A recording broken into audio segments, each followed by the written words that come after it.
Berlin once had an airport unlike almost any other in the world.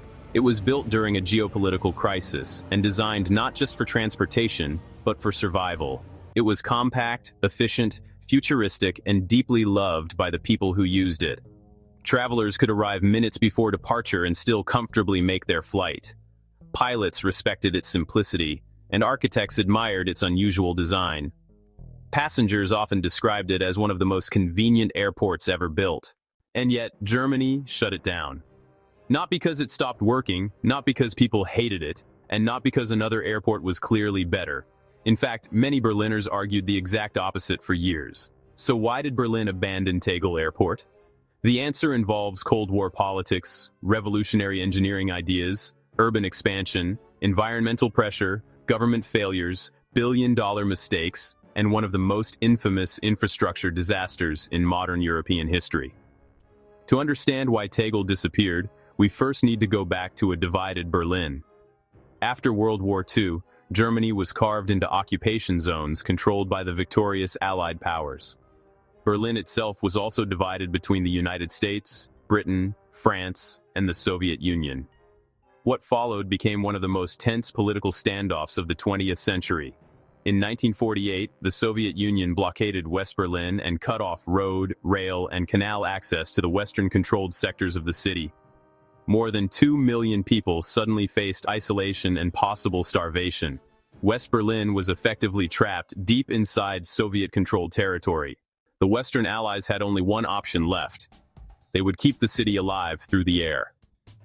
What followed became known as the Berlin Airlift. It was one of the largest humanitarian and logistical operations ever attempted. Cargo planes flew into Berlin around the clock, carrying food, coal, medicine, fuel, and essential supplies. Aircraft landed every few minutes under dangerous conditions and enormous pressure. But the operation quickly exposed a major problem. Existing airfields were overloaded, and West Berlin needed more runway capacity immediately. That urgency led directly to the birth of Tegel Airport. Engineers identified a site in the French sector of Berlin surrounded mostly by forest and open land. What happened next was extraordinary even by modern standards. French military engineers and thousands of German workers built a massive runway in only 90 days. At the time, it became the longest runway in Europe. That achievement was not just an engineering victory, but also a political message. West Berlin would not be abandoned. Tegel became part of the infrastructure that kept an isolated city alive during one of the Cold War's most dangerous moments. Nobody expected that emergency airport to evolve into one of Europe's most iconic transportation hubs. But over the following decades, that is exactly what happened. Tegel transformed from a military necessity into the primary airport of West Berlin. Unlike many airports that feel stressful and exhausting, Tegel became famous for the exact opposite reason. People actually enjoyed using it. That may sound strange today, but Tegel was designed around a very different philosophy of air travel. Its most recognizable feature was its hexagonal terminal layout. Instead of forcing passengers through endless corridors, the airport brought every major function close together. Cars could pull up almost directly beside departure gates. Check-in counters, security checkpoints, and boarding areas sat only steps apart. The result was astonishingly efficient. Passengers often joked that Tegel was the only airport where arriving late barely mattered. You could move from curbside to gate in minutes. For business travelers especially, it became legendary. But Tegel's brilliance also concealed a hidden weakness. The airport had been designed for a completely different era of aviation. When its main terminal was planned during the 1960s and 1970s, passenger numbers were far lower than they are today. Airports focused more on convenience and direct access than on massive scalability. For many years, Tegel's design worked perfectly. Then the world changed. In 1989, the Berlin Wall fell and Germany reunified.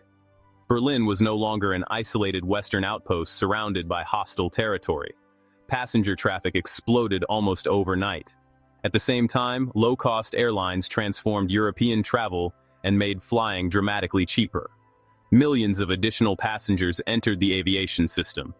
Airports across Europe expanded aggressively to keep up with rising demand. But Tegel faced a serious problem. It had very little room to grow. The same compact design that passengers loved now created operational bottlenecks. Security areas became overcrowded, baggage systems struggled, and waiting areas became cramped. Aircraft parking capacity also became increasingly constrained. Meanwhile, the airport's infrastructure was aging rapidly. Then came another major shift. After the September 11th attacks in 2001, aviation security requirements changed dramatically worldwide. Airports suddenly needed larger screening zones, advanced surveillance systems, and stricter operational controls. Tegel's architecture made those upgrades extremely difficult. Modern airports are usually designed around scalability. They rely on modular terminals, expandable concourses, automated baggage systems, and integrated rail connections. Tegel had almost none of those advantages. Its decentralized structure was elegant but rigid. Expanding the airport without disrupting operations proved increasingly expensive and technically complicated. Engineers found themselves trying to retrofit 21st-century aviation systems into a Cold War airport. Meanwhile, another problem continued growing louder every year. Noise became a major political issue. Tegel sat unusually close to dense residential neighborhoods. Aircraft flew low over homes, schools, apartments, and office buildings. As air traffic increased, so did public frustration. Residents complained about constant jet noise, pollution, and environmental impacts. Environmental concerns were becoming increasingly important in German politics. Tegel quickly became a major target of criticism. Some residents demanded stricter operating hours. Others wanted the airport shut down completely. At the same time, German officials had already begun imagining something much larger. Instead of operating multiple aging airports, planners proposed one centralized aviation hub. That new airport would become Berlin Brandenburg Airport, better known today as BER. The plan sounded logical on paper. Tempelhof Airport would close first. Tegel would eventually close as well, and all traffic would move into one modern facility. Construction on BER officially began in 2006. Officials described it as a symbol of modern Germany. It was supposed to be efficient, technologically advanced, environmentally responsible, and internationally competitive. The airport was originally expected to open in 2011. Then things began going wrong, very wrong. BER quickly descended into one of the largest infrastructure disasters Europe had seen in decades. Opening dates slipped repeatedly while costs spiraled out of control. Engineers discovered major technical failures throughout the airport. The most infamous issue involved the fire safety system. Most buildings allow smoke to rise naturally during a fire. BER's designers instead attempted a much more complicated system designed to pull smoke downward. The system became a nightmare. Thousands of cables were installed incorrectly, and critical systems malfunctioned during testing. Escalators failed, doors refused to operate properly, and safety systems interacted unpredictably. Some sections reportedly lacked coherent technical documentation altogether. But the deeper issue extended beyond engineering mistakes. BER became trapped in political chaos. Different government agencies interfered constantly throughout construction. Design requirements changed repeatedly while managers rotated in and out of the project. Contractors blamed one another for failures. Oversight became fragmented between city authorities, federal officials, engineers, consultants, and private firms. Nobody appeared fully in control. Costs exploded from roughly 2 billion euros to more than 7 billion. International media mocked the project relentlessly. BER became symbolic of bureaucratic dysfunction and overcomplicated planning.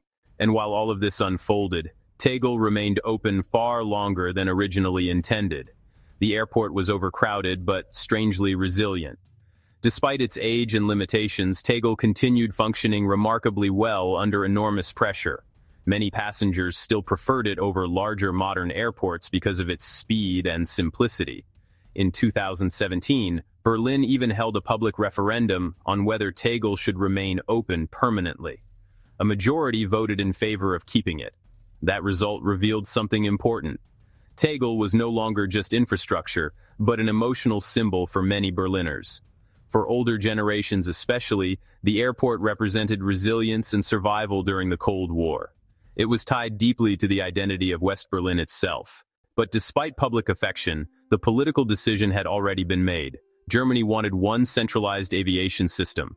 Operating multiple airports simultaneously created inefficiencies and higher costs.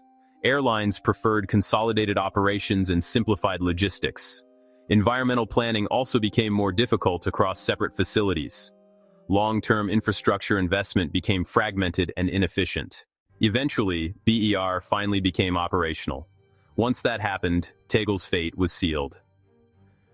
On November 8, 2020, Tegel Airport officially closed. Its final departures were emotional for both workers and passengers. For many Berliners, it felt like the end of an era rather than the shutdown of an airport. Travelers took photographs beside departure boards, while employees said goodbye to terminals they had worked in for decades. Pilots performed symbolic final flights over Berlin. After more than 70 years, the airport born from the Berlin Airlift fell silent. But Tegel's story did not end there. Berlin soon announced plans to transform the site into a massive redevelopment project. Parts of the airport would become housing districts. Other areas would host research centers, technology campuses, and innovation hubs focused on sustainability. In an almost poetic twist, Tegel would once again be reinvented to solve the problems of a new generation. And perhaps that perfectly captures the deeper meaning of the airport itself. Tegel's story was never only about aviation, it was about how infrastructure reflects the era that creates it. Tegel succeeded because it was designed around the realities of Cold War Berlin. It prioritized urgency, efficiency, practicality, and survival. It worked beautifully for the world it was built for. But eventually the world changed faster than the airport could adapt. At the same time, BER revealed the opposite problem. It demonstrated the dangers of overcomplication, political interference, and institutional dysfunction. Together, the two airports tell a remarkable story about engineering, politics, and human priorities. One airport was simple, imperfect, and beloved. The other was ambitious, delayed, and painfully difficult to complete. Somewhere between them lies an important lesson about modern infrastructure itself. Because building the future is not only about technology, it is also about governance, clarity, and understanding how people actually move through systems. Sometimes the projects that function best are not the most advanced ones, they are the ones designed closest to human reality. Today, Tegel's runways are quiet. The aircraft are gone, and boarding announcements no longer echo through its hexagonal halls. But its legacy remains deeply embedded in Berlin's history. It was an airport born during a blockade and built in only 90 days. It was loved by millions. And ultimately, it was abandoned not because it failed, but because the world around it changed. If you enjoyed this documentary and want more deep dives into mega projects, engineering failures, aviation history, and the hidden systems shaping our world, make sure to subscribe to the channel and turn on notifications. That way, you never miss a future upload. And if you want to explore more sources, maps, historical footage, and reading material related to Tegel Airport and Berlin's aviation history, check out the links in the description below. Thanks for watching, and I'll see you in the next documentary.